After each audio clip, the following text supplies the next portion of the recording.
Hello everyone, it's Old Guardian here. Around 3 weeks ago I made a video about playing Raid a bit more casually and how that can still give you good account progress and that can be a fun experience.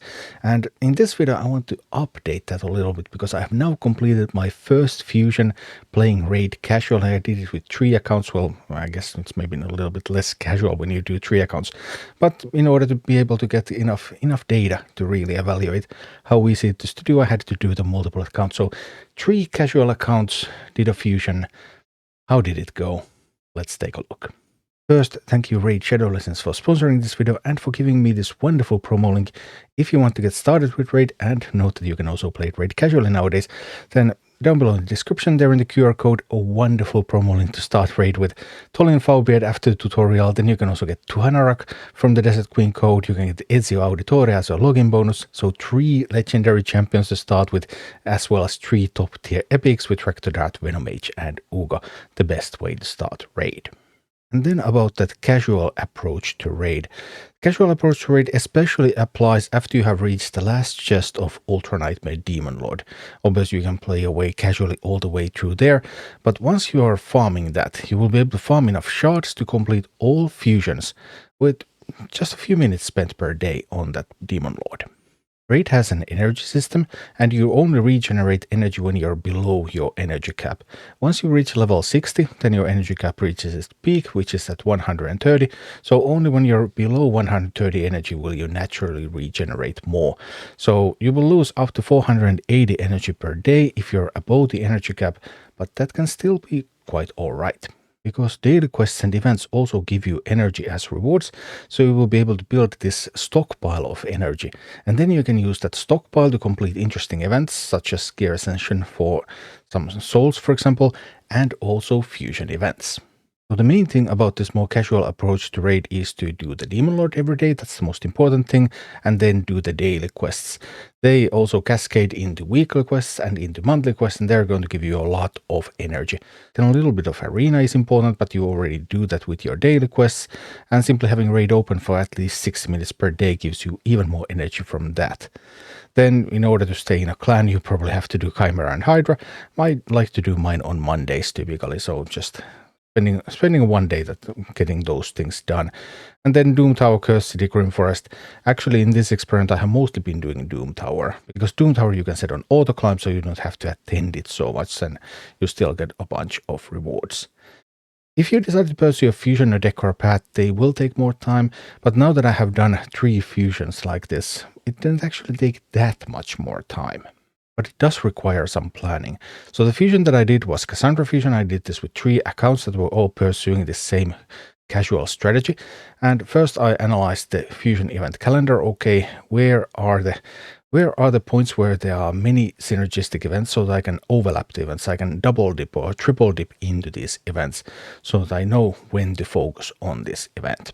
Kassandra is a hybrid fusion. So there are 3 types of fusions. One where you only collect fragments, then there's the hybrid one where you collect fragments, those turn into champions, then you have to level up and rank up those champions, and then the traditional fusion where it's all about champions, so you have to level up rares and then level up epics. That's the most difficult type, so this is like the mid difficulty. And in this one I ended up spending significant time twice during the event. On January 10th, when there was a dragon tournament, a gear hunter and a champion training event, so I was able to triple dip into all of those, and boom, just spend a lot of energy, spend a lot of motor battles, get through all of that. And then on January 19th, champion training, gear hunters, and fire knight tournament. So again, triple dipping. So I was looking for these opportunities where I can triple dip and I can just send 3,000, 4,000 energy into these events, boom, and just get them done. And overall, this was one of the least stressful fusion experiences I have ever had. Across these 3 accounts, I spent a total of 120 gems on this fusion. I didn't even have to spend them, but I really wanted to complete the fusion on the same day on all of the accounts. And one account was a little bit short on energy. I actually ended up spending all of my energy on that account. So then I spent those, but of course I still had several days of leeway, so I could have just done it a little bit later. I spent 6 sacreds for the summon rush. I pulled some fragment champions that I had been saving and used some ancient shards for the champion chase. So both of these things are things that you will be able to passively collect collect the resources needed. I also had some level 4 champions from the sparring bit, so remember to use your sparring bit effectively, training champions to level 40 and then ranking them up. And I hadn't ranked them up, I had just left them at 40 and they were there waiting, and then when the champion training arrived, then I ranked them up and threw a few brews into them, so that got me a bunch of points. Brews were mostly spent during the second champion training, especially for the fusion pieces. So because I needed to rank up and level up some of those epics, then I spent a whole bunch of brews on those. But because I haven't been spending too many brews otherwise, and you get a constant supply of brews also from the Demon Lord, then I had the brews to spend. There were 2 days of more intense grinding, and I ran out of multi-battles during those days. So if I had been using RSL Helper, so software program that would run multi-battle-like experience for me, or if I had done any live arena, I hadn't done any live arena for a month. So live arena, one of the first things that you can pick up daily is 20 more multi-battles. So if I had been doing a little bit of live arena, I could have picked up enough multi-battles to last through all of them. Then almost everything would have went unattended. But now I had to actually be at the computer a little bit to do that. And one thing that I have now noticed after I've been doing this for several weeks, very, very low time spent, is that there are some issues with silver, because I'm now not spending the daily energy. So over time, because you get silver pretty much doing anything, over time that is going to leave a gap in your silver income. And the best solution I have for that is actually to spend a little bit of money on the game, because Forge Pass gives you gear, and then all the excess gear that you get from crafting on the Forge, you can use that to sell and get more silver. So that can really help out with that problem. Overall, a great experience on how playing Raid casually, allowing your energy to accumulate, and then going on a spending spree during a fusion event just allows you to do that fusion. What I'm a little bit uncertain about right now is, now that I am basically out of energy. Well, I've already started. I already have several hundred on the accounts now, one day later. But what should I do now? Because I could grind some Minotaur, for example, to get some masteries going, because I would need some masteries for my new champions. But if I don't do that, then the champions will be a little bit lacking. If I do that, then I don't know at what point would I need to start saving again. I haven't exactly gotten that right. So maybe 1 week before a fusion is enough, maybe 10 days. So before a new fusion begins, I would have to start saving so that I would have enough energy to just go through it again. Obviously, gems can compensate, and you will naturally get gems from Demon Lord and all sorts of events as well.